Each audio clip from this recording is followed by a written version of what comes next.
안녕하세요. 미스터리 수사국에 오신 것을 환영합니다. 교복을 입은 16살 홍콩 소녀, 앳된 얼굴에 또래답지 않은 냉담한 눈빛을 가진 그녀의 이름은 오양진이입니다. 누가 상상이나 했겠습니까? 겉으로는 연약해 보이는 이 여학생이 몇몇 남성을 부추겨 용서할 수 없는 피해 사건을 저질렀다는 것을 말입니다. 그런데도 배우의 조종자였던 그녀는 결국 가벼운 판결을 받고 전신무사하게 풀려났습니다. 오늘은 이 충격적인 사건의 진실을 함께 파헤쳐 보겠습니다. 2012년 8월 8일 새벽 1시경 증명사는 평소처럼 부모에게 친구를 만나러 간다고 말한 뒤 홍콩 장군호 광명원의 집을 급히 나섰습니다. 그러나 그 길이 가족과의 마지막 이별이 될 줄은 아무도 몰랐죠. 집에서 아들의 귀가를 기다리던 부모는 밤이 새도록 증명사의 모습을 보지 못했습니다. 허연미는 아들의 휴대전화로 끊임없이 전화를 걸었지만 처음에는 신호만 가고 받는 이는 없었고 나중에는 아예 전원이 꺼져 있었습니다.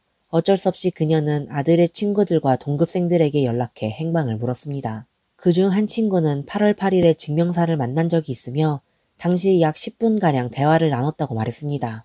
증명사는 그때 자신이 급히 한코우에 아르바이트를 하러 가야 된다며 서둘러 자리를 떠났다고 했고 이후 그의 행방은 아무도 알 수 없었습니다. 아들의 행방이 묘연해지자 허연미는 사태가 심각하다고 깨닫고 8월 9일 아침 그녀는 급히 장군호 경찰서로 달려가 신고를 했습니다. 경찰은 즉시 반응하여 동구룡 실종 인구조사팀에 사건을 맡겼습니다. 증명사의 어머니 허연미는 중국 광저우 출신이고 아버지는 홍콩인으로 두 사람은 결혼 후 오랫동안 자식을 갖지 못하다가 허연미가 39살이 되던 해 임신을 하게 되었고 1997년 증명사를 낳았습니다. 외동아들인 그는 부모의 각별한 사랑을 받으며 자랐고 더 나은 교육을 위해 부부는 광저우에서 하던 선박 수리 사업을 포기하고 가족 모두가 홍콩 장군호로 이주했습니다. 부모의 권유로 증명사는 어려서부터 불권을 배웠고 무술 대회에서 여러 차례 상을 받았습니다. 실종된 해에도 그는 전 홍콩 공개 엘리트 대회에 참가해 기기와 건술 부분에서 1등을 차지했습니다. 또한 그는 어릴 때부터 피아노를 배워 5급에 합격했고 더 높은 급수를 준비하고 있었습니다. 이처럼 문무를 겸비한 소녀는 과연 어디로 사라진 걸까요? 2012년 8월 11일 증명사가 사라진 지 사흘째 되던 날 장군호 소속사 해상에서 해안에서 약 200m 떨어진 바다 위에 한 남성의 시신이 떠올랐습니다. 그는 티셔츠만 입고 하반신은 벌거벗은 상태였으며 머리에는 뚜렷한 상처가 있었고 몸통은 심하게 부풀어 있었습니다. 그러나 신원을 확인할 수 있는 물건은 전혀 없었습니다. 경찰은 실종자 명단과 대조한 뒤 이 시신이 증명사일 가능성이 높다고 판단해 부모에게 신원 확인을 요청했습니다. 허연미와 남편은 불안한 마음으로 현장에 도착해 시신을 살펴봤지만 부부는 아들에게서 보이는 뚜렷한 특징이 보이지 않는다고 판단했습니다. 게다가 증명사는 수영에 능했기 때문에 아들이 물에 빠져 죽을 리 없다고 믿었고 결국 이 시신은 아들이 아니라고 확신했습니다. 시간은 시시각각 흘러갔고 1주일, 2주일, 한 달이 지나도 증명사의 소식은 전혀 들리지 않았습니다. 허연미와 남편은 매일같이 고통 속에서 살아갔습니다. 허연미는 아들이 나쁜 친구들을 사귀어 잘못된 길에 들어섰거나 심지어 누군가에게 조종당하고 있다고 생각했습니다. 그녀는 애가 타는 마음에 직접 실종 전단을 작성해 언론과 네티즌들에게 아들을 찾아달라고 호소했습니다. 그 편지에는 아들을 향한 어머니의 사랑과 그리움이 가득 담겨 있었습니다. 허연미는 아들이 아직 살아있으며 단지 집에 돌아오기를 원하지 않을 뿐이라 믿었기에 그래서 이 편지가 아들의 마음을 움직여 다시 돌아오기를 간절히 바랬습니다. 그러나 그녀는 끝내 이 사랑이 아들에게 닿을 수 없다는 것을 전혀 알지 못했습니다. 증명사의 부모는 끝없는 기다림 속에서 하루하루가 불안과 절망으로 가득했고 무려 4달이라는 긴 시간을 보냈습니다. 그리고 마침내 2012년 12월 4일 허연미는 경찰로부터 전화를 받았습니다. 그러나 그 소식은 마치 하늘이 무너지는 듯한 충격이었습니다. 바로 8월 11일 바다에서 발견된 그 남성의 시신이 다름 아닌 그들의 아들 증명사였던 것입니다. 경찰은 DNA 감식을 통해 최종적으로 사망자의 신원을 확인했습니다. 허연미와 남편은 전화기 너머에서 통곡하며 받아들일 수 없는 현실 앞에 무너졌습니다. 살아있던 아들이 그렇게 허망하게 사라져버린 것입니다. 경찰은 현장 정황과 법의학 초기 소견을 근거로 그가 타살된 것으로 판단했습니다. 추정에 의하면 증명사는 8월 8일 새벽 집을 나선 직후 공격을 받아 살해당한 뒤 범인에게 장군호 인근 해역에 버려졌고 결국 11일에야 어부에 의해 발견된 것이었습니다. 진실을 밝히기 위해 경찰은 먼저 증명사의 주변 친구들과 동급생들을 대상으로 실종 전후의 상황을 자세히 조사했습니다. 동시에 그의 컴퓨터 기록도 면밀히 확인하며 단서를 찾고자 했습니다. 결국 그의 인터넷 채팅 기록에서 결정적인 단서가 발견되었습니다. 기록에 따르면 8월 8일 밤 증명사는 누군가와 맞짱을 뜨러 나간 정황이 있었던 것입니다. 그는 그룹 채팅방에서 사람들을 불러 모으려 했지만 친구들은 인원이 부족하다며 나가지 말라고 만류를 했고 결국 증명사는 소집을 포기하고 혼자 가서 해결하겠다고 말했습니다. 이러한 대화 기록을 통해 경찰은 증명사가 누군가와 충돌을 겪었을 가능성이 높다고 추정했으며 이것이 바로 그가 살해된 원인이라고 보았습니다. 곧이어 경찰은 채팅 기록을 단서로 사건에 연루된 인물들을 하나둘 특정해 나갔고 그들의 신원과 배경이 서서히 드러나기 시작했습니다. 그중 몇 명은 전과가 있는 성인이었고 또 몇 명은 증명사와 비슷한 또래의 청소년들이었습니다. 2013년 1월 15일부터 16일 사이 사건 발생 5개월 만에 경찰은 여러 지역에서 동시에 검거 작전을 펼쳤습니다. 그 과정에서 한 용의자가 격렬히 저항해 2명의 경찰관이 부상을 입었으나 풍부한 경험을 바탕으로 경찰은 4명의 남성과 2명의 여성을 체포하는 데 성공했습니다. 그로부터 닷새 뒤인 1월 22일 경찰은 다시 1명의 남성을 구속하고 자전거 한 대를 압수했습니다. 이로써 체포된 인원은 모두 7명이 되었습니다. 이들은 각각 21살의 석가곤으로 종업원으로 일했으며 공갈과 범죄 조직 관련 전과가 있고 소년원 과마를 받은 전력이 있었습니다. 28살의 려준무는 중고 자전거 장사를 했고 폭행, 절도, 침입절도, 강도 등 전과가 있으며 강제추행죄로 2011년 12월에 징역 2년을 선고받았습니다. 34살의 매진우는 활동적인 양아치 두목격으로 무직이었고 절도와 불법 복제품 판매 등의 전과로 형과 벌금을 받은 바가 있습니다. 22살의 양충호는 인테리어 일용직 근로자였고 17살의 유한은은 종업원으로 일했습니다. 그리고 17살의 옹관월이 포함되어 있었습니다. 무엇보다 충격적인 점은 체포자 중 최연소가 고등학교 1학년 여학생인 진이라는 사실이었습니다. 그녀는 체포 당시에도 교복 차림이었고 앳된 얼굴은 그가 연루된 살인사건과 극명한 대비를 이루었습니다. 심층 수사 끝에 경찰은 증명사의 실종이 진이와 밀접하게 관련되어 있음을 포착했습니다. 그렇다면 두 사람 사이에 무슨 일이 있었던 것일까요? 그리고 그녀는 사건에서 어떤 역할을 했을까요? 조사 결과 증명사와 진이는 중학교 동창이었습니다. 증명사는 진이에게 호감을 품고 적극적으로 구애했지만 그녀는 그에게 마음이 없었고 중학교 2학년 때 증명사가 성적 부진으로 진급에 실패하자 진이는 이를 계기로 그와 거리를 두었습니다. 2011년 12월 증명사는 그녀의 마음을 얻기 위해 종종 공원을 함께 거닐었고 방학 동안에는 밤새며 놀기도 했습니다. 그러나 그의 정성은 끝내 그녀의 마음을 움직이지 못했고 오히려 2012년 8월 초 진이는 그의 구애를 분명히 거절했습니다. 이후 증명사는 앙심을 품고 그녀의 사생활이 문란하다느니 뻔뻔한 여자라느니 하는 유언비어를 이곳저곳에 퍼뜨리기 시작했습니다. 이러한 소문은 곧 진이의 귀에 들어갔고 그녀는 자신의 명예가 심각하게 훼손되었다고 느끼고 분노와 수치심에 사로잡혔습니다.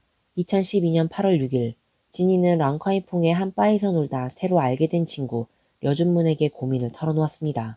누군가가 자신을 헐뜯어 망신을 주었다며 그 남학생을 혼내주길 바란다고 부탁했습니다.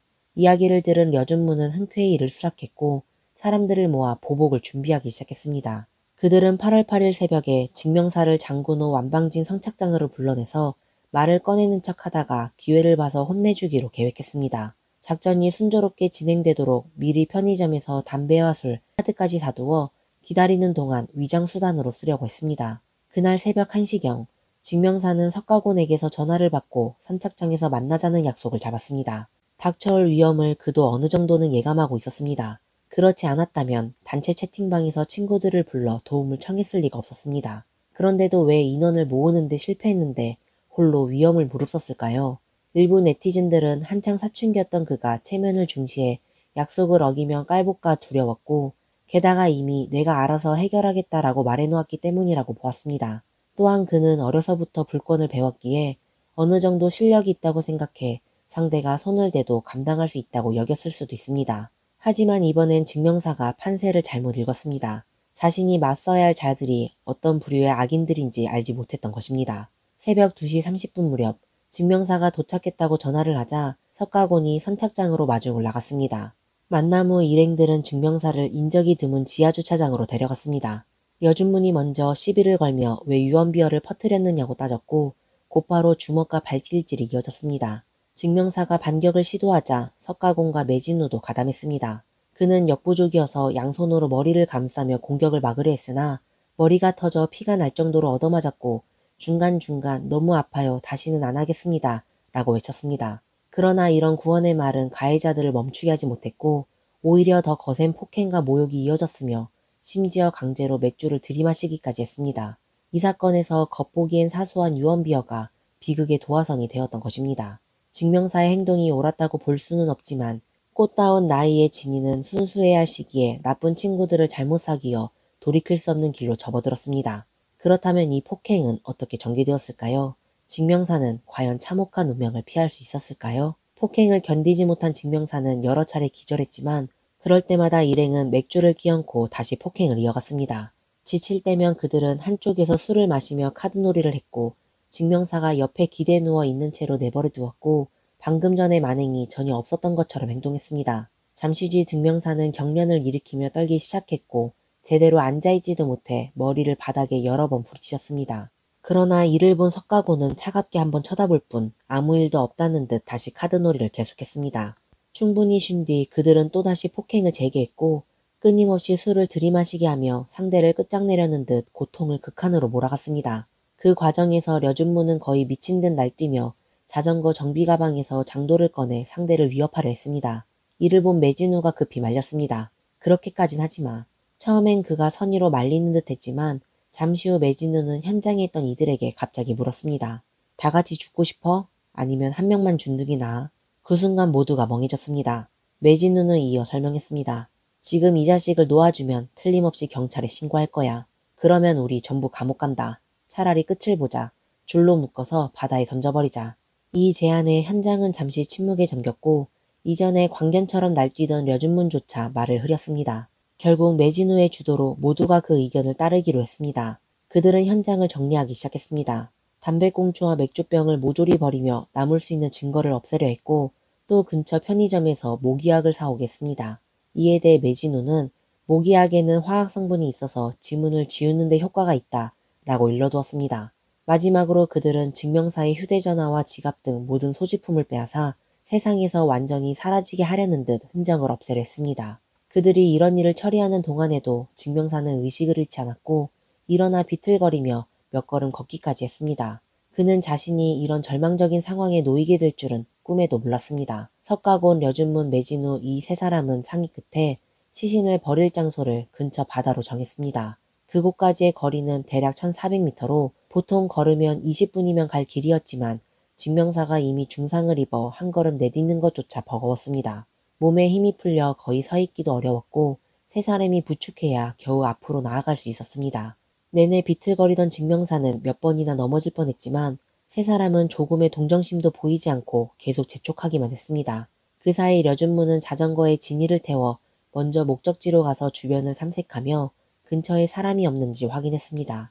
그들은 주위를 샅샅이 살폈고 심지어 진이는 여자 화장실 안에까지 가서 사람이 있는지 확인하며 안전을 확인하자 그들은 다른 이들에게 신호를 보냈습니다. 45분 뒤 세 사람은 증명사를 부축한 채 마침내 목적지의 풀숲에 도착했습니다. 그제야 증명사는 이들이 입막음을 위해 자신을 죽이려 한다는 것을 깨달았습니다. 그는 살고자 하는 본능에 마지막 힘을 짜내어 잘못했어요. 제발 저를 버리지 말아주세요. 죽기 싫어요.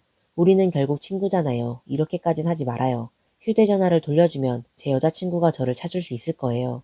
라며 끊임없이 애원했습니다. 하지만 그의 애원은 바람처럼 그들의 귓가를 스쳐갔을 뿐 조금의 동요도 일으키지 못했습니다.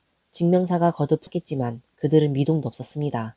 매진우는 온관월에게 풀패서 돌과 밧줄을 가져오라고 지시했고 그것을 증명사의 발에 묶어 바다 밑으로 가라앉혀 시신을 없애려 했습니다. 모든 준비가 끝나자 매진우와 석가고는 증명사를 부축해 바닷가로 끌고 가 서로 눈을 마주친 뒤 힘껏 밀어 떨어뜨렸습니다. 물보라가 튀었고 한 생명이 그곳에서 끝났습니다.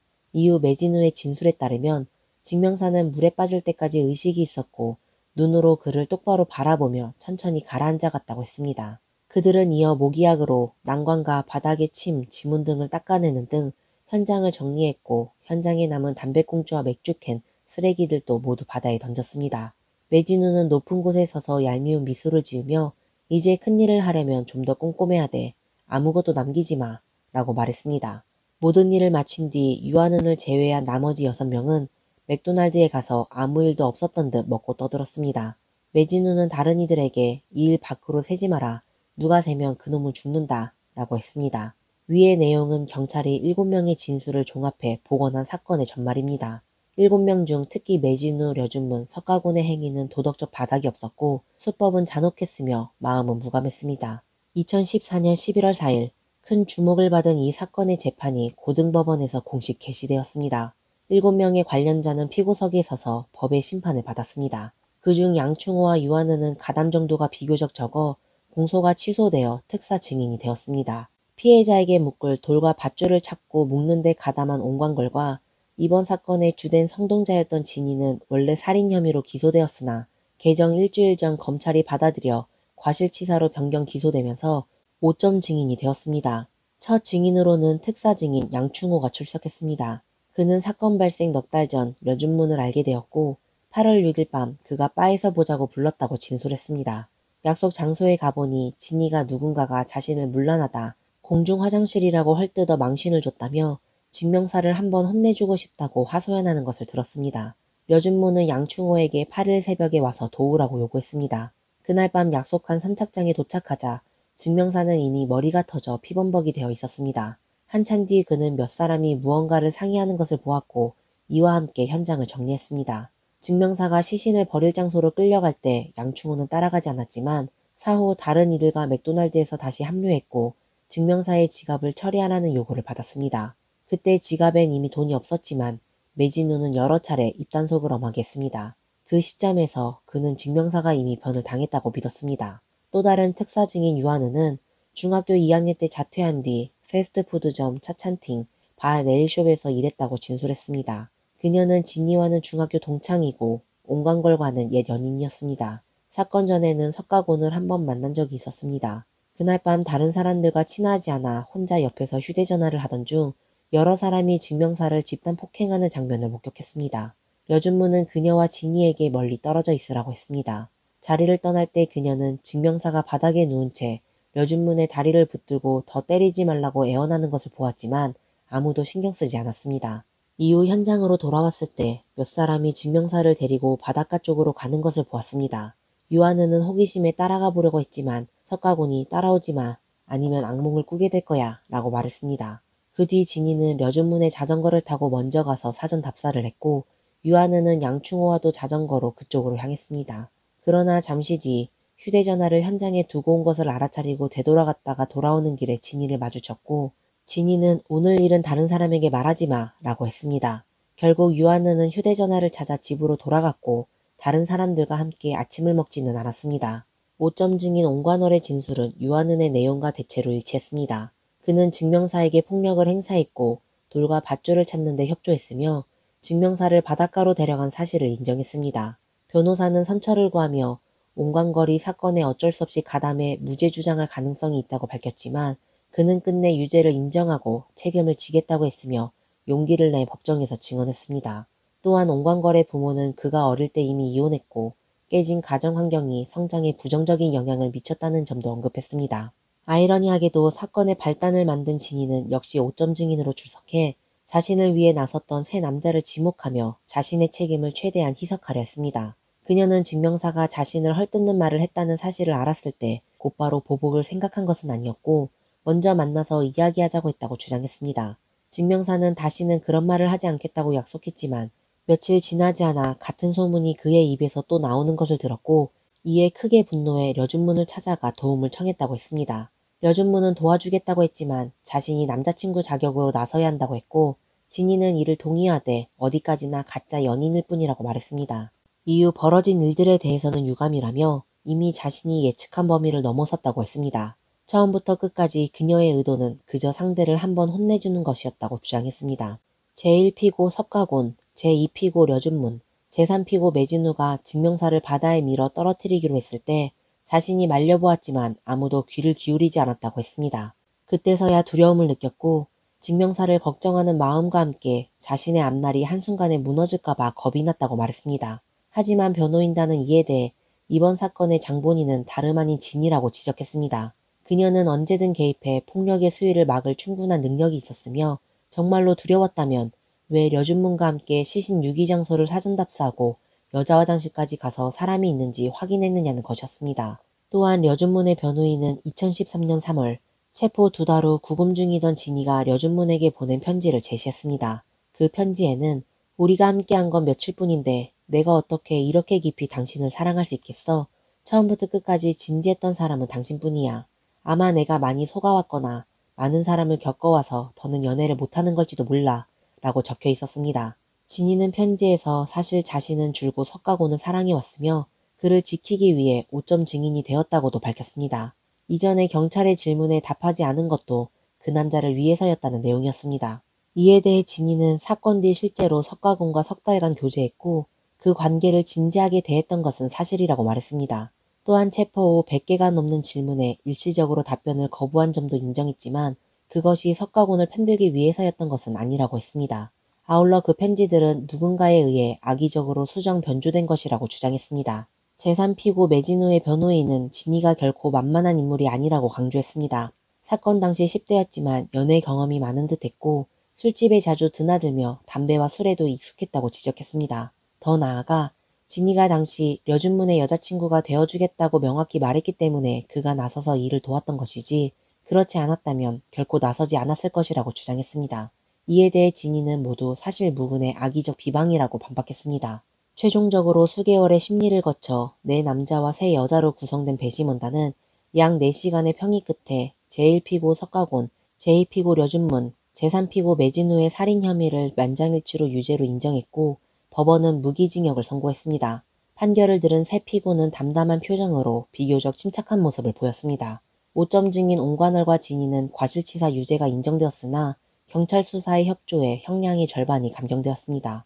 옹관월은 징역 9년, 진이는 징역 7년을 선고받았고 2년 뒤인 2016년 진이는 항소에 성공해 형량이 1년 감형되었습니다. 이번 사건의 결말은 안타까움을 자아냈고 사회적 성찰과 경각심을 불러일으켰습니다. 그렇다면 고등학교 1학년 여학생이었던 진이는 왜 이런 지경에 이르렀을까요? 그녀의 일탈 뒤에 놓인 복합적 원인은 무엇이었을까요?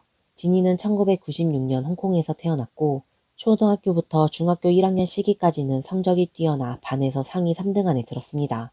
그러나 13살 때 가정에 병고가 닥치며 아버지의 외도로 부모가 이혼했고 큰 상처를 입고 이후 학업의 뜻을 잃고 집을 자주 들어가지 않았습니다. 자퇴 후 이른 나이에 사회에 나와 바와 클럽 등 혼탁한 환경을 전전했고 주변에 드나드는 이들은 대부분 잡배나 건달들이었습니다. 진이는 랑콰이퐁에서 려준문을 알게 되어 하소연했을 때 그는 즉시 폭력적 해결을 제안했고 그녀는 이를 거절하지 않았을 뿐만 아니라 인원을 모으는 데 적극 협조했습니다. 불량 또래가 문제 해결의 기준점이 되었음을 알 수 있습니다. 당시 진이는 반항기에 있었고 부모의 이혼은 심리적 상흔을 남겨 전통적 규범에 대한 반감을 키웠습니다.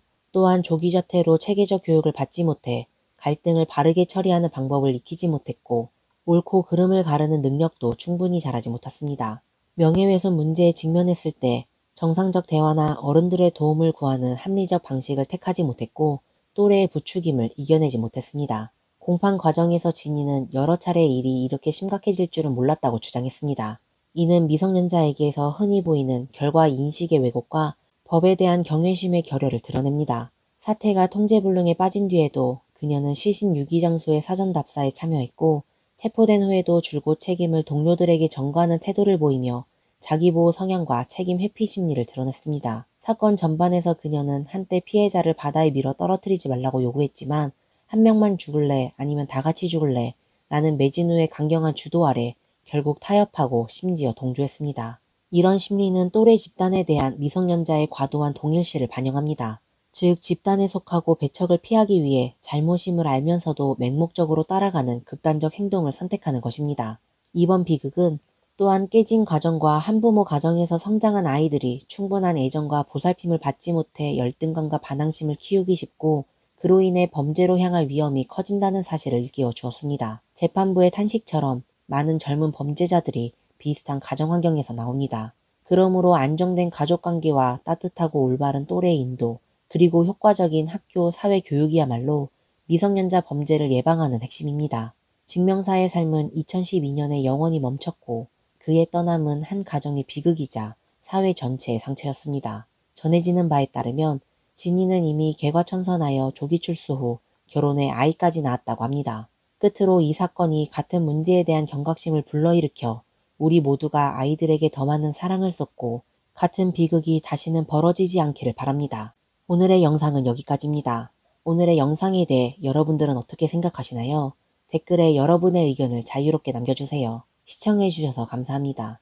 그럼 다음 시간에 다시 찾아뵙겠습니다. 감사합니다. 안녕하세요.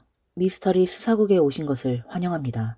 2012년 중국의 청춘 배우 바이징은 꽃다운 29살의 나이로 세상을 떠나게 됩니다. 촉망받던 라이징 스타의 갑작스러운 죽음은 순식간에 중국 전역을 충격에 빠뜨렸고 인터넷은 온통 그녀에 대한 이야기로 뒤덮였습니다. 돈, 권력, 불륜, 사기, 바이징의 죽음을 둘러싼 온갖 의혹과 논란들이 꼬리를 물고 일어났고 그 뒤에 숨겨진 놀라운 진실은 많은 이들에게 큰 충격을 안겨주었습니다. 21세기 중국 연예계 역사상 가장 충격적인 사건 중 하나로 기록된 바이징의 죽음. 오늘 그 이야기를 시작해 보겠습니다.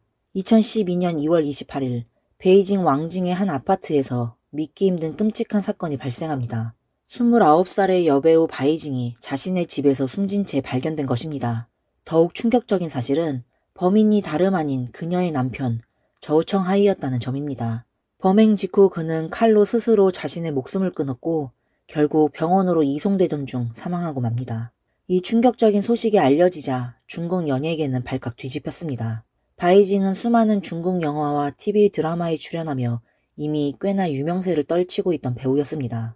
특히 그녀가 사망하기 직전에 출연했던 영화 영춘권 무림 절대고수에선 주인공으로서 뛰어난 연기를 선보이며 양자경의 뒤를 이을 새로운 쿵푸 스타의 탄생을 알렸다는 평가를 받으며 중국 영화계의 기대를 한몸에 받고 있었습니다. 그녀의 갑작스러운 사망 소식에 팬들은 물론이고 함께 작품을 했던 수많은 연예계 인사들까지 그녀의 죽음을 애도하며 그녀를 죽음에 이르게 한 남편 저우청하이를 비난했습니다. 하지만 경찰 수사가 본격적으로 시작되면서 바이징을 둘러싼 충격적인 진실들이 하나둘씩 그 실체를 드러내기 시작했습니다.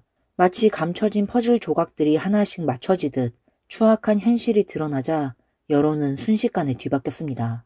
바이징과 재벌 사업가 저우청하이는 결혼 생활을 시작한 지 불과 4년도 지나지 않아 이토록 끔찍한 비극을 맞이하게 된 것인데요. 과연 바이징은 그동안 어떤 비밀을 숨겼던 것일까요? 그리고 두 사람 사이에는 대체 어떤 숨막히는 이야기가 숨겨져 있었던 걸까요? 시간을 거슬러 올라가 보겠습니다. 바이징은 1983년 6월 4일 랴오닝성 태링시에서 태어났습니다. 그녀는 어린 시절부터 예술 분야에 남다른 관심을 보이며 다재다능한 예술적 기질을 발휘했습니다. 특히 연기에 대한 그녀의 열정은 남달랐는데 감정을 표현하는 데 있어 누구보다 뛰어난 감각을 보여주었습니다. 바이징의 부모님은 공장 노동자였습니다. 어려운 가정 형편에도 불구하고 딸의 특별한 재능을 알아보고 그녀의 꿈을 적극적으로 지지하며 지원을 아끼지 않았습니다. 하지만 안타깝게도 그녀의 부모님은 이혼하게 되었고 바이징의 어머니는 딸의 재능을 마음껏 펼칠 수 있는 더 큰 무대를 찾아 베이징으로 떠나기로 결심합니다. 바이징과 그녀의 어머니는 반지하방에서 힘겨운 생활을 이어갔습니다. 하지만 하나뿐인 딸의 꿈을 위해서 그리고 자신 때문에 고생하는 어머니를 위해서 각자의 자리에서 최선을 다하며 희망을 잃지 않았습니다. 2년 후 마침내 베이징의 자리를 잡은 바이징은 뮤지컬 공부를 시작하며 배우로서의 꿈을 키워나갔고 마침내 중국 최고의 교육기관 중 하나인 중앙희극학원 연기과에 당당히 입학하는 쾌거를 이루어냅니다. 중앙희극학원은 국리와 장쯔이 같은 쟁쟁한 스타들을 배출한 명문 학교였고 바이징의 동창 중에는 원장, 당원 등 중국 영화계를 빛내는 수많은 스타들이 있었습니다. 바이징은 배우라는 꿈을 이루기 위해 밤낮 없이 노력했습니다. 그 누구보다 뜨거운 열정과 끈기를 지녔지만 그녀가 걸어가는 길은 결코 쉽지 않았습니다. 마침내 바이징에게도 드라마 출연이라는 첫 기회가 찾아왔습니다. 하지만 기대와는 달리 그녀는 대중의 큰 관심을 받지 못했고 이후 국립아동극단에서 단역 배우로 활동하는 무명 시절을 보내야 했습니다. 보통 이러한 상황에 놓이면 현실의 높은 벽에 부딪혀 꿈을 포기하고 현실과 타협하는 길을 택하는 것이 일반적입니다. 하지만 바이징은 달랐습니다. 그녀는 언젠가 꼭 모두에게 인정받는 배우가 될 것이라는 희망을 버리지 않았고 연극 무대에서 묵묵히 경험을 쌓으며 한 단계씩 꿈을 향해 나아갔습니다. 그리고 마침내 오랜 기다림 끝에 바이징에게 화려한 꽃길을 펼쳐줄 운명의 인물이 나타납니다. 그녀는 평소 알고 지내던 PD의 소개로 재벌 사업가 저우청 하이를 만나게 됩니다. 저우청 하이는 금융업에서 엄청난 부를 축적한 인물로 부동산 재벌이자 중국 연예계에도 깊숙이 발을 들여놓은 거물이었습니다.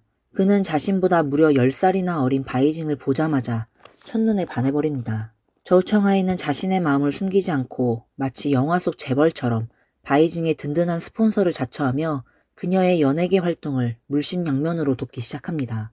하지만 그에게는 도저히 말할 수 없는 비밀이 숨겨져 있었는데 그는 이미 결혼하여 아들까지 있는 유부남이었던 것입니다.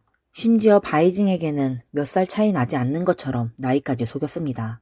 첫 데이트 날 저우청하이는 로맨틱한 분위기를 연출하기 위해 고급 호텔 레스토랑을 예약했지만 바이징은 화려한 대신 소박한 작은 식당에서 마라탕을 먹는 데이트를 선택했습니다. 재력만큼이나 그녀의 마음을 얻고 싶었던 저우청하이는 이후로도 선물 공세를 퍼부었습니다. 그는 바이징에게 고급 승용차를 선물하고 그녀와 어머니에게 용돈이라며 매달 거액을 주었습니다. 거기다 바이징이 활동하는 극단의 든든한 후원자 역할까지 자처했습니다. 결국 바이징은 저우청하이의 마음을 받아들이고 두 사람은 연인관계로 발전하게 됩니다. 2006년 대학을 졸업한 바이징은 드디어 정식으로 데뷔했습니다. 무명의 신인 배우였던 그녀는 저우청하이라는 든든한 배경 덕분에 혈색 상사라는 TV 드라마에서 주연 자리를 꿰차게 되었습니다.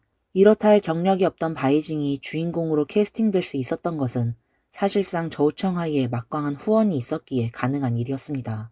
저우청하이는 바이징이 배우로서 성공할 수 있도록 물심양면으로 아낌없이 지원했습니다.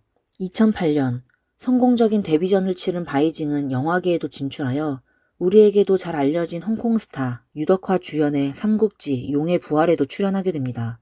바이징에 대한 마음이 점점 깊어질수록 저우청하이는 자신이 그녀를 속이고 있다는 사실에 깊은 괴로움을 느꼈습니다. 그는 더 이상 사랑하는 연인을 속일 수 없다는 생각에 자신의 진짜 나이와 사실은 결혼하여 아들이 있다는 충격적인 사실을 고백했습니다. 2008년 초 저우청하이는 전 부인이 아들을 키우는 조건으로 합의하면서 그동안 숨겨왔던 이중 생활을 마침내 정리했습니다. 그리고 2008년 3월 이혼 서류의 도장이 채 마르기도 전에 곧바로 바이징과 혼인신고를 마쳤습니다. 이처럼 빠른 두 사람의 결혼은 중국 사회에서 엄청난 논란을 불러일으켰습니다. 사람들은 두 가지 극단적인 시각으로 나뉘어 논쟁을 벌였습니다. 한쪽에서는 바이징이 유부남인 저우청하이의 돈을 노리고 의도적으로 접근하여 가정을 파괴한 가정 파괴범이라고 손가락질했고 다른 한쪽에서는 세상 물정 모르는 순진한 신인 여배우를 연예계 활동이라는 달콤한 미끼로 유혹하여 어려운 환경에 놓인 바이징의 절박함을 이용한 저우청하이를 파렴치한으로 몰아세웠습니다. 하지만 이러한 논란 속에서도 바이징은 영화 철인에서 인상적인 연기를 선보이며 일약 스타덤에 오르게 됩니다. 배우로서 탄탄한 입지를 다지기 시작했고 곧 엄청난 돈을 벌어들이기 시작했습니다. 솔직히 말해 이 모든 것은 바이징에게 저우청하이라는 든든한 스폰서가 있었기 때문에 가능한 일이었습니다. 일이 잘 풀리자 두 사람의 사랑도 더욱 깊어져만 갔습니다. 두 사람은 가족과 친구들의 축복 속에서 성대한 결혼식을 올렸습니다. 재벌과 아름다운 여배우의 만남은 대중의 큰 관심을 불러일으켰고 이들의 결혼은 마치 세계의 로맨스처럼 언론과 대중의 입에 오르려 했습니다. 저우청하이는 결혼 선물로 바이징 어머니의 이름으로 방 3개가 딸린 고급 아파트를 마련해 주었고 세 사람은 그 집에서 함께 생활하게 되었습니다. 결혼 후에도 바이징은 은퇴하지 않고 계속해서 활발한 연예계 활동을 이어갔습니다. 간혹 남자 배우와의 애정씬이나 노출씬 등에 남편 저우청하이가 나서서 제지하는 바람에 바이징이 곤란한 입장에 처하기도 했지만 저우청하이는 여전히 바이징에게 든든한 후원자이자 버팀목이었습니다. 바이징은 화제의 영화 영춘권 무림 절대고수의 주인공으로 캐스팅되어 뛰어난 액션 연기를 선보이며 관객들의 시선을 단번에 사로잡았습니다. 사람들은 그녀를 제2의 양자경이라 부르며 한동안 맥이 끊겨 있었던 여성 쿵푸 배우 계보를 이을 새로운 스타의 등장에 열광했습니다. 2011년 8월 11일 바이징은 제13회 중국 영화 공연예술 아카데미에서 수여하는 권위 있는 금봉황상을 수상합니다. 시상식에서 바이징과 저우청하이의 모습은 그 어떤 커플보다 다정하고 행복해 보였습니다. 하지만 이듬해 두 사람에게는 끔찍한 참사가 닥치고 결국 두 사람은 한날 한시에 세상을 떠나게 되었습니다. 행복한 결혼 생활로만 보였던 두 사람의 관계는 이미 심각하게 파탄난 상태였으며 그 중심에는 바로 사진 속 남자가 있었습니다. 그 남자의 이름은 오오이로 바이징보다 한 살 어린 그는 헬스 트레이너로 두 사람이 결혼하기 전부터 저우청하이의 개인 트레이너로 일하고 있었습니다. 오오이는 자신의 아버지가 정부 고위 관료라고 거짓말하며 저우청하이에게 접근했는데 이는 저우청하이의 경계심을 허물려는 치밀한 계획이었습니다. 두 사람은 운동을 하면서 자주 만나게 되었고 자연스럽게 사적인 이야기를 주고받으며 점점 친밀한 관계를 맺게 되었습니다. 결혼 후 저우청하이는 아내 바이징에게 오오이를 소개시켜 주었고 세 사람은 함께 운동을 하기도 했습니다. 이후 세 사람은 자주 어울리며 마치 오랜 친구처럼 가까워졌습니다. 그러던 어느 날 2011년 3월 저우청하이와 바이징 부부에게 이상한 일들이 벌어지기 시작했습니다. 정확히 누구의 소행인지는 알 수 없었지만 집과 자동차에 붉은 페인트가 칠해져 있었고 저우청하이에게는 돈이 그렇게 많은데 그것 좀 나눕시다 라는 협박 문자까지 날라왔습니다. 저우청하이와 바이징은 알 수 없는 공포에 휩싸였습니다. 외출할 때마다 누군가 자신들을 미행하는 것만 같았고 언제 어디서 해코지를 당할지도 모른다는 불안감에 시달렸습니다. 경찰에 신고를 했지만 별다른 뾰족한 해결책을 찾지 못했습니다. 그러던 어느 날 운동 중에 저우청하이는 오오이에게 이 사실을 이야기하며 어떻게 해야 할지 모르겠다며 도움을 요청했습니다. 그러자 오오이는 얼마 후 저우청하이에게 이렇게 말했습니다. 아, 형님 큰일 났네요. 좀 귀찮은 일에 휘말리신 것 같은데 질이 안 좋은 조직에서 형님을 찍었다 하더라고요. 가만두지 않겠다며 호심탐탐 노리고 있던데요. 하지만 너무 걱정하지 마세요. 형님 제가 해결할 수 있습니다. 근데 이게 아버지의 힘이 좀 필요한 일이라서요. 아시죠? 아버지도 이런 일을 해결하시려면 어느 정도 성의를 보여야 하니깐요. 저우청하이는 오오이 아버지에게 해당 일을 부탁하는 대가로 현금과 그림을 선물했습니다. 마치 마법처럼 오오이 아버지에게 선물을 전달하자마자 언제 그랬냐는 듯 저우청하이 부부를 괴롭히던 모든 일들이 거짓말처럼 사라지고 평화가 찾아왔습니다. 이 일로 오오이는 저우청하이의 맹목적인 신임을 얻게 되었습니다. 저우청하이는 이 골치 아픈 일을 해결해 준 것에 대한 감사의 표시로 바이징과 함께 오오이와 하이난으로 여행을 떠났습니다. 또한 명품 시계 몇 개를 선물로 주고 오오이의 할머니 생신에는 30만 위안, 우리 돈으로 약 6천만 원 상당의 황금 복숭아 장식품을 선물하기도 했습니다.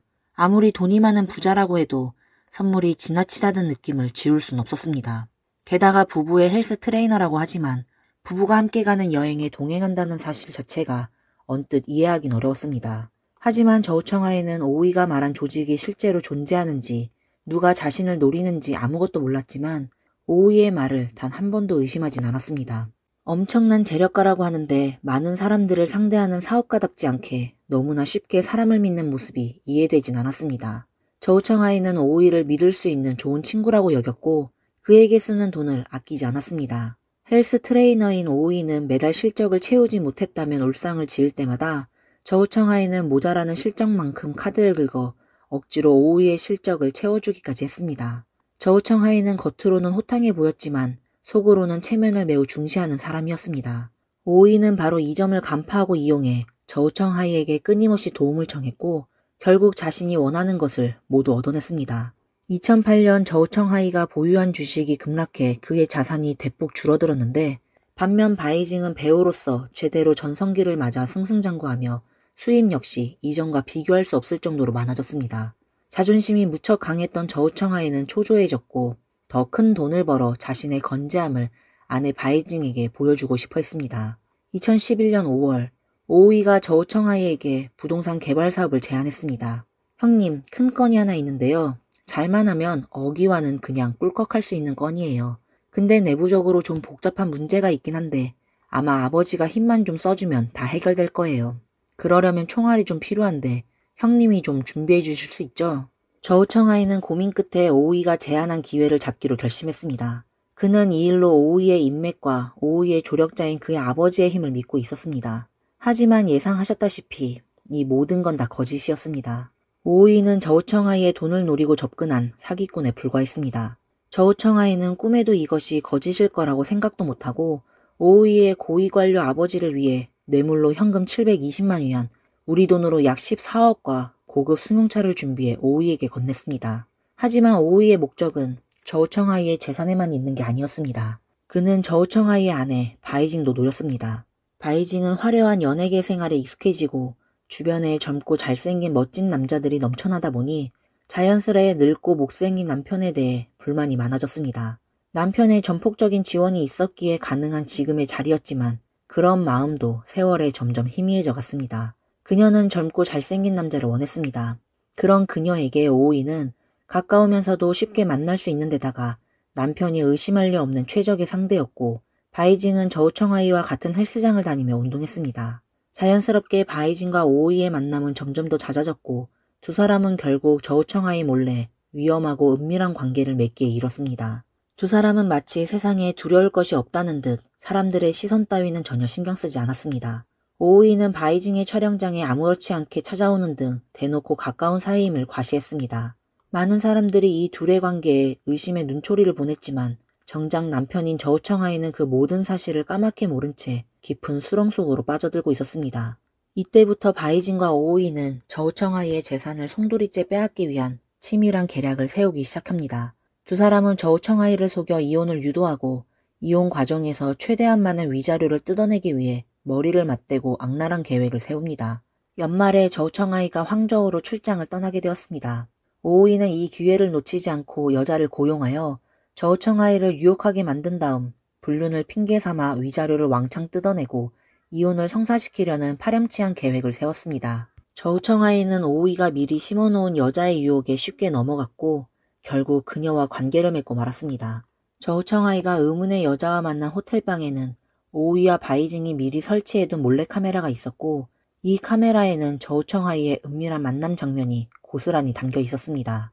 이를 빌미로 바이징은 저우청아이가 딴 여자와 놀아났다며 당당하게 이혼을 요구했지만 저우청아이는 쉽게 이혼에 동의하지 않았습니다. 이때부터 저우청아이는 오우이의 정체를 의심하기 시작했습니다. 그는 오우이가 자신에게 사기를 친 것은 아닌지 생각하게 되었습니다.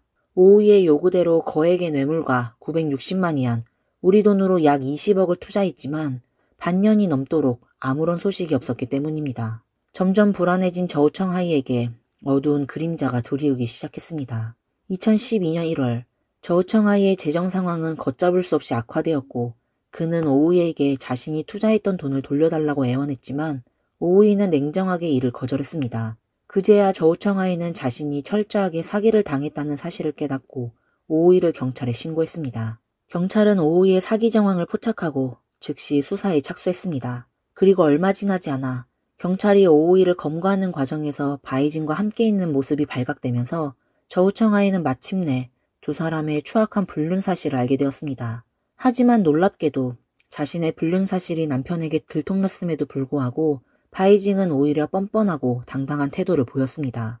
당시 저우청아이의 어머니는 건강이 극도로 악화되어 병원에 입원해 있었는데 바이징은 뻔뻔하게도 시어머니가 입원해 있는 병원을 찾아가 폭탄 선언을 내뱉었습니다. 그렇게 나를 반대하더니 이제 당신 뜻대로 당신 아들과 이혼해 줄게요. 사실 저우청아이의 어머니는 저우청아이와 바이징의 결혼을 극렬하게 반대했었습니다. 하지만 자식 이기는 부모가 없다고 결국 마지막에는 아들의 뜻을 꺾지 못하고 마지못해 승낙했던 것입니다. 1월 31일 바이징의 폭탄 선언에 충격을 받은 저우청아이의 어머니는 결국 세상을 떠나고 맙니다. 그로부터 2주 후 2012년 2월 13일 바이징은 법원에 이혼 서류를 제출했습니다. 이혼 서류에 자신은 남편에게 아내와 아들이 있다는 사실을 모른 채 만났고 남편이 자신에게 자주 폭력을 행사했으며 결정적으로 외도를 했기 때문에 더 이상 혼인 생활을 지속할 수 없다는 내용이 적혀 있었습니다. 그리고 호텔에서 여성과 만났던 영상을 증거로 제출했습니다. 만약 이대로 바이징의 주장이 받아들여진다면 저우청아이는 엄청난 금액의 위자료를 바이징에게 지불해야 할 상황이었습니다. 저우청아이는 바이징의 목적이 처음부터 자신의 돈이었다는 사실을 깨닫고 깊은 절망에 빠졌습니다. 절망에 빠진 저우청아이는 형에게 전화를 걸었습니다. 그의 목소리에는 힘이 없었고 마지막을 예감하는 듯 했습니다. 형, 법원에서 이혼 서류가 왔어. 이 문제를 끝내려면 그녀를 만나야만 해. 형, 잘 지내? 동생의 평소와 다른 모습에 불안감을 느낀 형은 필사적으로 바이징을 만나지 말라고 만류했지만 그의 절박한 외침은 허공을 맴돌 뿐이었습니다. 저우청아이는 곧장 차를 몰아 바이징이 있는 곳으로 향했습니다. 아무런 경계심 없이 문을 열어준 바이징에게 그는 미리 준비해둔 칼을 꺼내 3번이나 휘둘렀습니다. 갑작스러운 끔찍한 공격에 바이징의 어머니는 충격과 공포에 휩싸여 딸이 쓰러지는 모습을 그저 바라볼 수밖에 없었습니다. 바이징이 숨을 거둔 것을 확인한 저우청아이는 자신의 비서에게 전화를 걸어 마지막 말을 남겼습니다. 내 아내는 너무나 악랄했어. 이제 모든 게 끝났어. 그는 이 말을 끝으로 스스로 목숨을 끊었습니다. 유명 여배우와 재벌의 결혼, 그 비극적인 종말은 중국 사회를 깊은 슬픔과 충격에 빠뜨렸고 언론은 연일 이 사건을 헤드라인으로 다루었습니다. 바이징의 팬들은 남편을 살인범으로 몰아세우며 맹렬히 비난했습니다. 하지만 저우청아이에 대한 비난이 거세지자 그의 친구가 SNS에 사건의 숨겨진 진실을 폭로하는 글을 게시했습니다. 저우청아이의 행동은 분명 잘못되었지만 그 배경에는 상상을 초월하는 추악한 이야기가 숨어있다는 주장이었습니다. 그는 바이징과 오우이의 부적절한 관계를 폭로하며 대중의 관심은 순식간에 그들에게로 향하게 했습니다. 경찰 조사 결과 바이징과 오우이가 공모하여 저우청아이의 재산을 가로채려 했다는 정황이 드러났습니다. 그들은 저우청아이에게 협박 메시지를 보내고 집과 차에 페인트를 칠하는 등의 자작극을 벌였습니다. 심지어 바이징은 직접 자신의 집문에 페인트를 칠하기도 했습니다. 오우이의 아버지의 거짓된 고위관료 신분, 부동산 개발 사업, 불륜, 몰래카메라까지 모두 두 사람이 만들어낸 거짓과 악행의 결과였습니다. 진실이 밝혀지자 여론은 급격히 반전되었습니다. 대중은 바이징이 남편의 도움으로 성공했음에도 불구하고 그를 속여 돈을 빼앗으려 했다는 사실에 분노하며 탐욕스러운 그녀를 비난했습니다. 저우청아이를 동정하는 여론도 늘어났지만 동시에 그가 전처와 아들을 버린 대가를 받은 것이라는 주장도 제기되며 인과응보라는 의견도 있었습니다.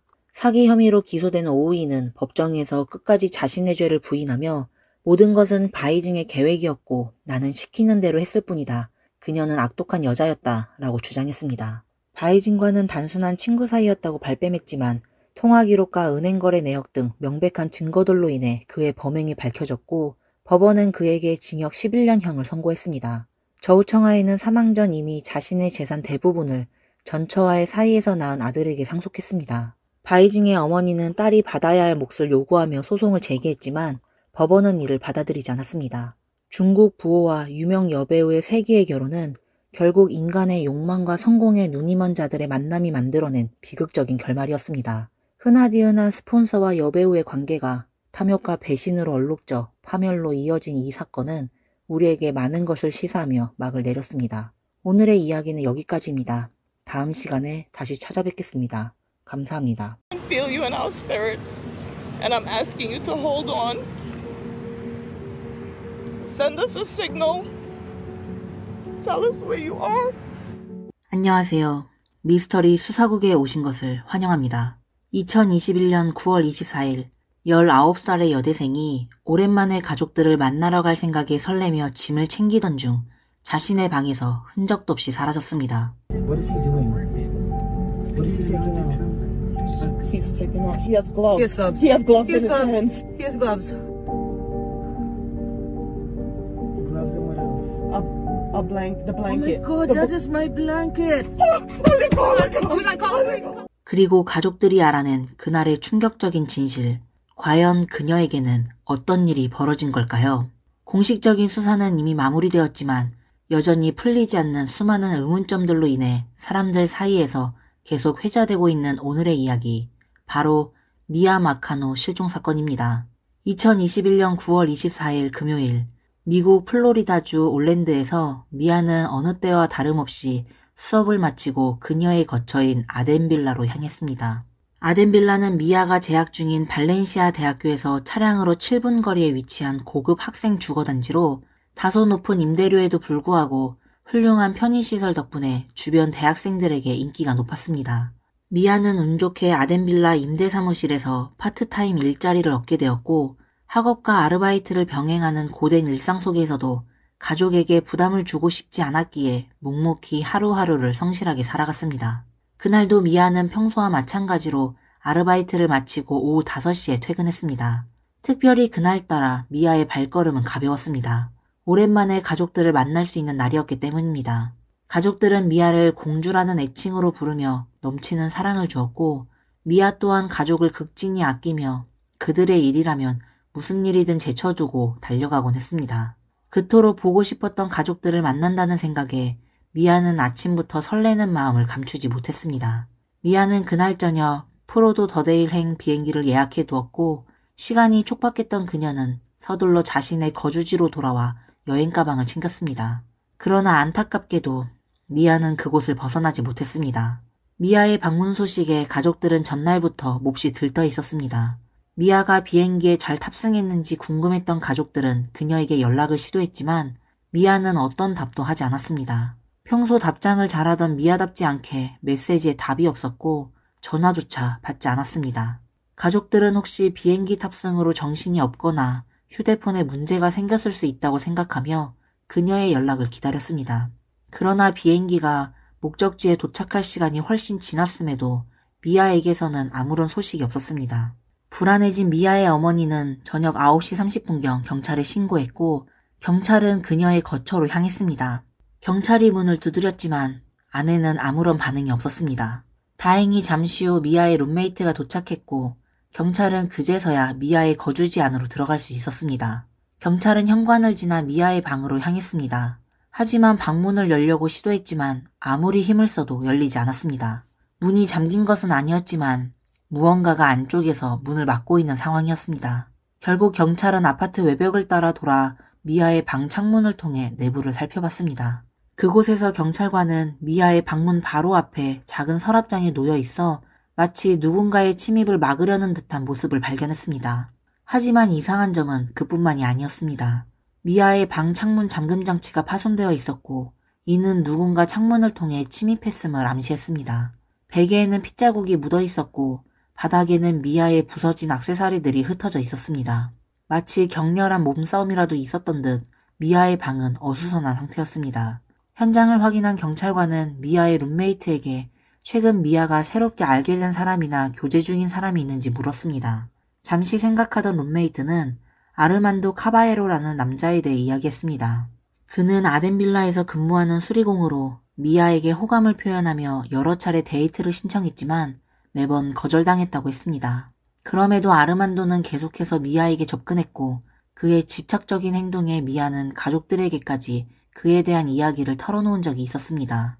이러한 정황으로 미루어 보아 미아가 실종된 것이 분명해 보였고 아르만도는 유력한 용의자로 지목되었습니다. 일반적으로 이러한 경우 실종 사건으로 전환되어 본격적인 수사가 진행되어야 하지만 당시 출동했던 경찰관의 반응은 예상 밖이었습니다. 룸메이트의 진술을 듣고 난 후 경찰관은 별일 아니라는 듯이 어떠한 추가 조치도 취하지 않은 채 현장을 떠났습니다. 또한 경찰의 연락을 기다리던 미아의 가족들에게는 아무런 연락을 하지 않았습니다. 불안감을 느낀 가족들은 아덴빌라 측에도 연락을 시도했으나 역시 연결되지 않았습니다. 결국 가족들은 직접 올랜도로 가서 무슨 일이 일어나고 있는지 확인하기로 했습니다. 가족들은 곧바로 차에 올라 밤새 5시간을 달려 새벽 3시경 아덴빌라에 도착했습니다. 미아의 아파트는 범죄 현장으로 등록되지 않았기 때문에 출입을 위해서는 경찰의 협조가 필요했습니다.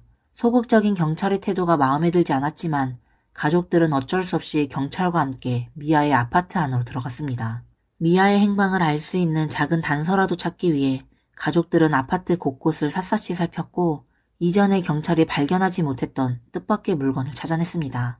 그것은 바로 노란색 커터칼이었는데 미아의 방 러그 아래 숨겨져 있었고 러그 역시 미아의 것이 아니었습니다. 가족들의 불안감은 더욱 커져갔고 더 많은 단서를 찾기 위해 한참 동안 아파트에 머물렀습니다. 그 순간 예상치 못한 인물이 나타났는데 바로 아르만도 카바에로였습니다. 너무나도 태연하게 미아가 사라졌느냐고 묻는 그의 모습에 미아의 이모는 무언가 이상함을 느꼈습니다. He said, "Are you looking for Mia?" I said, "Who are you?" He said, "I'm the maintenance guy. I heard you're looking for me." 당시 미아가 실종되었다는 사실은 공식적으로 발표되지 않은 시점이었음에도 아르만도는 미아의 실종을 명확히 알고 있는 듯했습니다.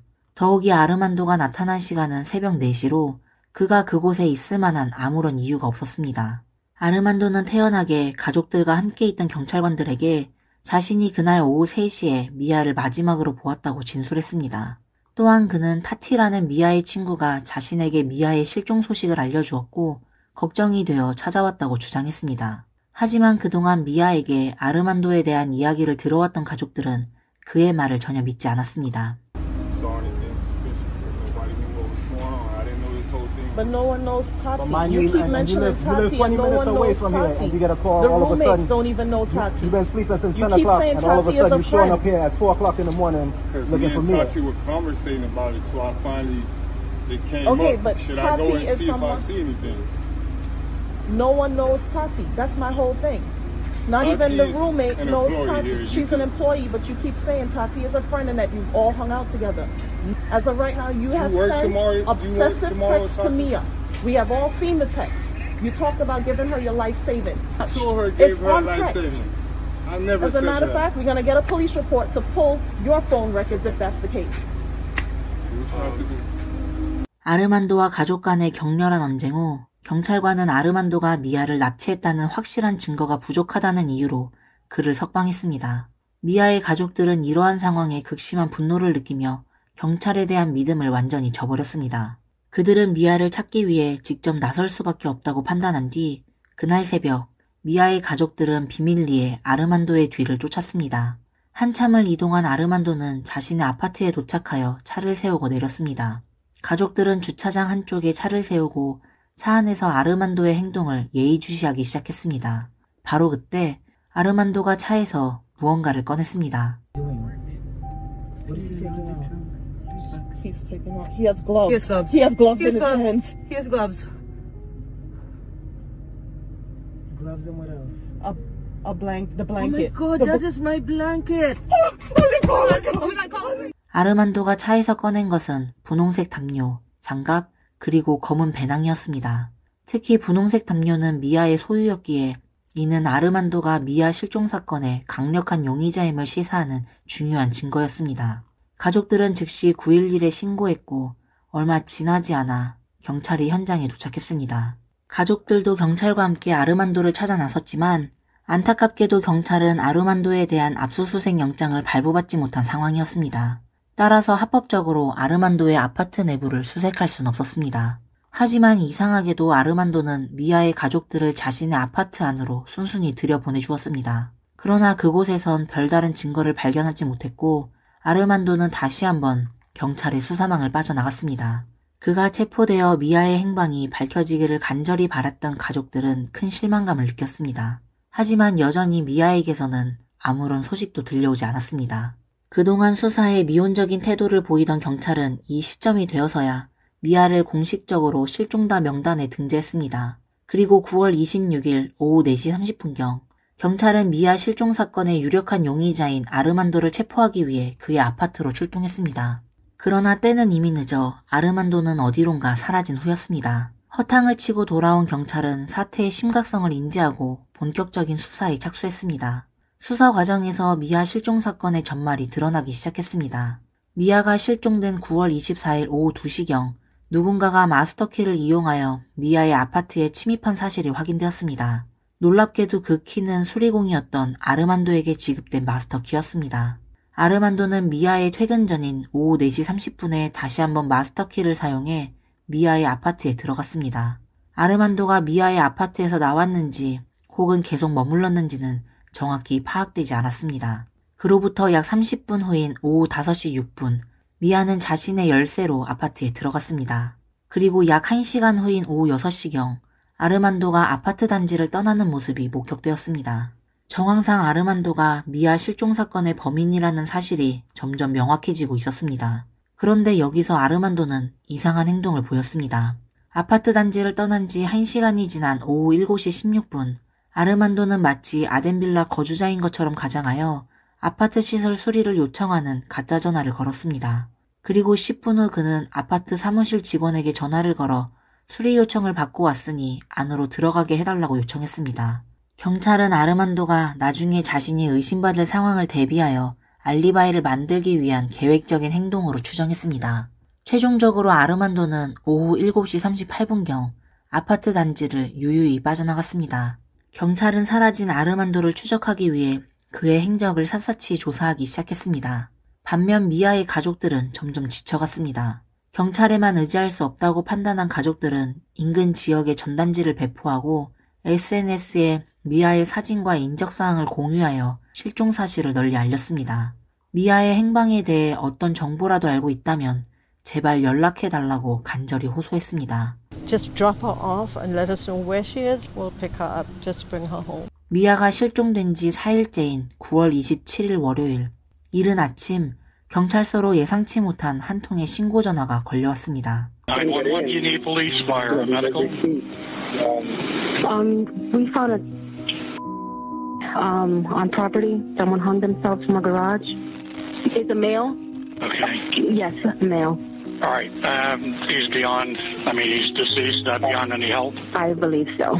Okay. He's All right. dead, right? 어느 아파트 단지 차고에서 한 남성이 목을 매 숨진 채 발견되었다는 신고 전화가 걸려왔습니다. 그리고 숨진 남성은 바로 아르만도 카바에로였습니다. 미아 실종 사건의 유력한 용의자였던 아르만도의 사망은 수사를 더욱 복잡하게 만들었습니다. 이제 미아의 행방은 더욱 미궁 속으로 빠져들었습니다. 아르만도는 세상을 떠났지만 미아의 가족들은 여전히 미아가 살아있다는 희망을 포기하지 않았습니다. 기자회견에서 미아의 이모는 어딘가에서 뉴스를 보고 있을지도 모르는 미아를 향해 끝까지 희망을 놓지 않겠다는 메시지를 전달했습니다. You know our family is big. You know we will never sleep one night until we get you home. We miss you. We know that you're strong. 유력한 용의자였던 아르만도가 사망한 후 경찰은 미아를 찾기 위한 수사에 더욱 박차를 가했습니다. 헬리콥터와 잠수부들을 동원하여 강과 호수는 물론 마을 전체를 샅샅이 수색했고 수사 범위를 인근 3개 주까지 확대하여 총 30여 차례에 걸쳐 수사 작업을 진행했습니다.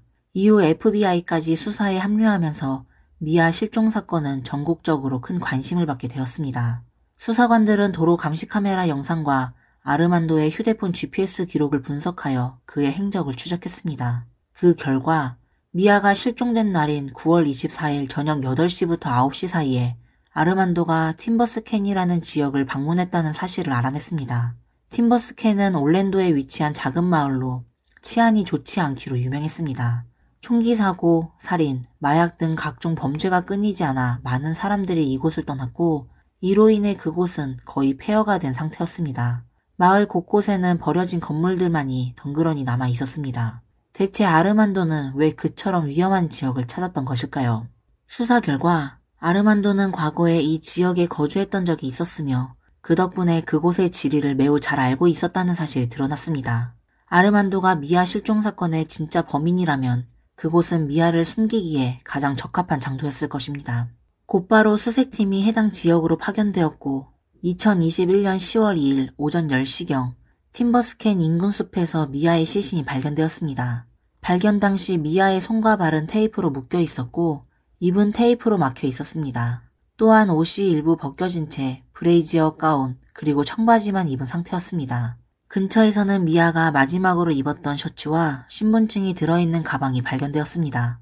검시관이 미아의 사망 원인을 규명하기 위해 시신을 부검하려고 했지만 이미 부패가 상당히 진행된 상태여서 정확한 사망 원인을 밝히는 것이 불가능했습니다. 이 소식이 알려지자 미아가 무사히 돌아오기를 간절히 바랬던 많은 사람들은 슬픔에 잠겼습니다. I don't know how we're gonna get through this. I miss my baby. And I wish she had come home today. 이제 막 성인이 되어 밝은 미래를 꿈꾸던 19살의 미아는 허망하게 세상을 떠났습니다. 그러나 미아의 죽음에 대한 책임을 지는 사람은 아무도 없었습니다. 유력한 용의자였던 아르만도를 체포할 기회가 2번이나 있었지만 경찰은 그 기회를 놓치고 말았습니다. 후에 밝혀진 사실에 따르면 아르만도가 미아에게 집착적인 행동을 보인 것은 이번 사건이 처음이 아니었습니다. 2021년 3월 아르만도가 다른 아파트 단지에서 근무할 때 그는 한 여성에게 데이트를 신청했습니다. 처음에는 며칠 후 데이트를 하자는 제안에 여성이 동의했으나 아르만도는 그날 저녁에 만나자며 계속해서 그녀를 졸랐습니다. 그 과정에서 아르만도의 태도가 점차 폭력적으로 변했고 여성은 두려움에 데이트를 취소했습니다. 그러자 그날 밤 누군가가 창문을 깨고 여성의 침실에 검은 덤벨을 던졌습니다. 누가 덤벨을 던졌는지 목격하지 못했지만 여성은 범인이 아르만도임을 직감했습니다. 또한 아르만도는 2013년 고등학교 시절 작은 수제 폭발물을 학교에 설치한 혐의로 체포된 전력이 있었던 인물이었습니다. 다행히 그 사건으로 인한 부상자는 없었지만 그는 보호관찰 처분을 받았고 이 전과는 그의 폭력적인 성향을 증명하는 중요한 증거로 작용했습니다. 이러한 사실들이 드러나자 많은 사람들은 아덴빌라 측에 아르만도의 범죄 이력을 알고도 그를 고용한 것인지 강하게 비난했습니다. 아덴빌라 측은 아르만도를 고용하기 전 범죄 이력 조사를 했다고 주장했지만 아르만도와 같은 이름을 가진 다른 사람의 기록을 착각했다고 해명했습니다. 그러나 두 사람이 이름뿐만 아니라 생년월일까지 똑같을 가능성이 얼마나 될까요? 아덴빌라의 안일한 대처로 인해 아르만도에게는 모든 학생들의 방에 출입할 수 있는 마스터키가 주어졌고 결국 미아의 죽음이라는 비극적인 사건이 발생하게 된 것입니다.